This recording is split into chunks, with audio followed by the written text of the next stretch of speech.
Alas 9:43, nasa linya natin Professor Emmanuel Leyco, economist, senior fellow CENPEG or Center for People Empowerment in Governance. Professor Leyco, Igan at Good Connie. morning po. Good morning.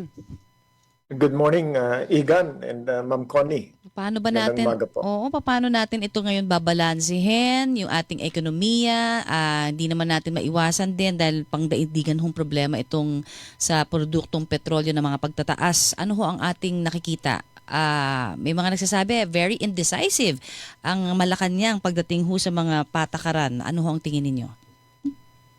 Sa ngayon po, tingnan natin ang ating ekonomiya sa konteksto na bago pa mangyari itong sigalot sa gitnang silangan, bumababa po, dumadausdos ang ating kabuhayan.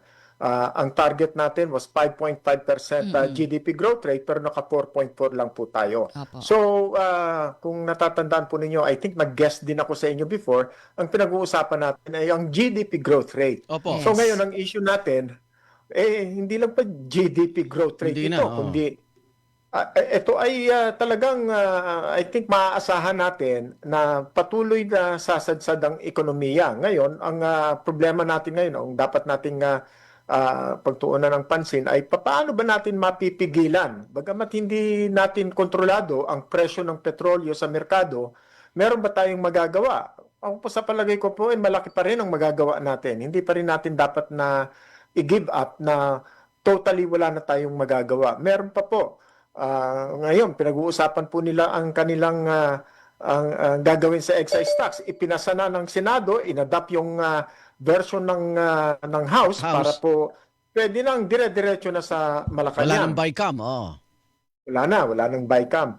Pero kahapon, inanunsyo na piso ang itataas ng pamasahe pero nabawi po. Yun na Piso nga. na nga lang, sabi ng mga kapatid nating mga Hindi na nga sapat. super. Binawi pa. Nabawi pa. Pagkatapos ngayon, ay hindi natin naririnig kung kailan ba i-exercise ang emergency powers ng Opo. Pangulo. Kung pag-uusapan po natin, nasa emergency po ba tayo ngayon? Ay, matagal na po. 2 linggo na ang emergency natin. At ang dapat po nating tingnan ngayon ay ano ba ang nararamdaman ng mga mamamayan. Last week pa po, itinaas ang presyo ng petrolyo sa mga gasolinahan, pero yung ayuda, pinag-iisipan pa kung kailan i-release at pagkatapos yung ating taas ng pamasahe, pinigilan pa. So parang yung tanong na paano ba yan? Anong pamumuno ang nakikita natin ngayon? So nakaka-affect ba yung indecisiveness po ng Malacanang, ng Pangulo sa mga usapin na ito doon sa pagbulusok lalo ng ating ekonomiya in terms of siguro yung pagtingin ho no ng mga mamamayan plus of course the international community as well? Malaking bagay po yan kasi nung pinag-uusapan natin ang GDP growth rate, ang nakikita natin doon, parang humihina ang kumpiyansa ng ating mga mamamayan, ng mga mamumuhunan at ng mga mamimili sa ating ekonomiya. At ito ay nadadagdagan pa ng parang pag-aalinlangan sa kakayahan ng ating namumuno kung paano pamumunuan ang mga issue na ito. Hindi po tayo pwedeng urong-sulong at hindi po pwedeng wala tayong direksyon. 2 linggo na po na patuloy ang pagtaas ng presyo ng petrolyo at alam naman ng lahat, maski na sino po ang tanungin natin, pagka tumaas ang presyo ng petrolyo, susunod na dyan ang presyo ng mga pangunahing bilihin. Kasama na po ang pagkain dyan. Of course, ang transportasyon. So ngayon, sabi ay itataas ang pamasahe. Actually, may issue pa yun eh. Paano naman yung mga pasahero? Saan naman sila kukuha ng kanilang mas mataas na pamasahe kung hindi naman po tumataas ang kanilang sweldo? So, maraming mga usapin, maraming mga issue na magkakarugtong. Pero sa ngayon, parang hindi natin makita ano ba ang sagot, ano ba ang tugon ng ating pamahalaan para po pamunuan ang krisis na ito sa ngayon. Okay. Dun sa issue ng excise tax, malaki ba talaga maging epekto sa ekonomiya kasi mawawala ng halos 300 billion pesos sa revenue, no? So bakit kailangan dun sumentro yung dahil para mabawasan ang presyo ng petrolyo, ganun po ba? Pero paano naman po yung mawawala? Malaki pala. Opo. Sa ngayon po, ang pananaw natin dyan, ang ating ekonomiya ay pinaaandar, itinutulak ng household spending, consumption. Ngayon, pagka po patuloy ang pagtaas ng presyo ng mga pamasahe, petrolyo, at hindi na makasabay ang ating mga mamimili, ihina po ang ating consumer spending, ang household spending.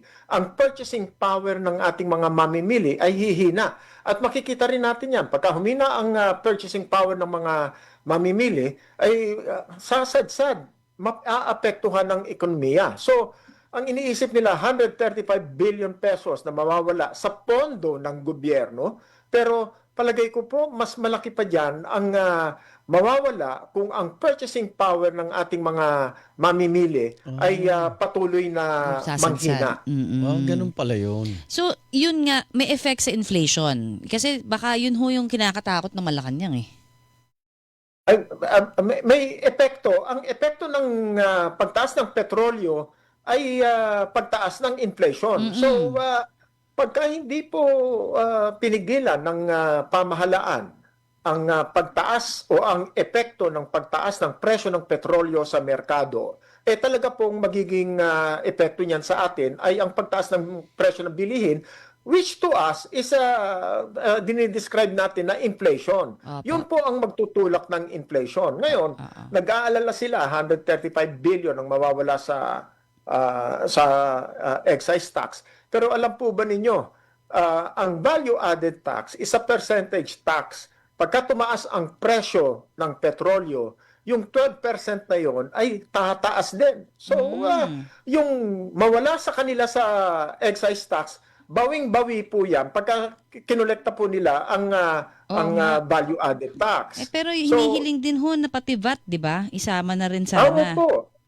Opo. Magandang move ba yun, sir? Kung babalansihin sa economy at saka syempre doon sa pangangailangan ng mga mamamayan.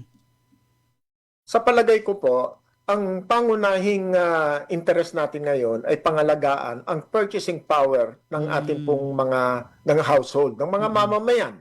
Sa macroeconomics, ay malaking usapin yan. Pero tingnan po natin, ano ba ang mangyayari sa mga households, sa mga kabahayan, sa mga pamilya. Pagka tumaas ang presyo ng mga bilihin, papaano naman yung mga minimum wage earners na eksakto lang o kulang pa ang kailangang kinikita sa araw-araw para po makatawid sa kanilang mga pangangailangan. Yes, sir. Professor? Nawala. Petrolyo, Oo. ay gutom ang ating aasahan. Wala na po sila talagang huhugutin. Kaya nga. Okay, Professor, patuloy tayo magbabantay dito. Yes, oo nga. Lahat tayo apektado nito. Ingat po kayo. Salamat sa oras. Salamat po sa Kayo pagpapaliwanag. rin po. Maraming salamat po. Narinig niyo po si Professor Emmanuel Leyco, Economist, Senior Fellow, CENPEG o Center for People Empowerment in Governance. Ano kaya ginagawa ng mga economic managers? Baka naman bumubulong lang din sila sa Pangulo. Ano bang nakikita ninyo? Hilingan, walang Pinoy.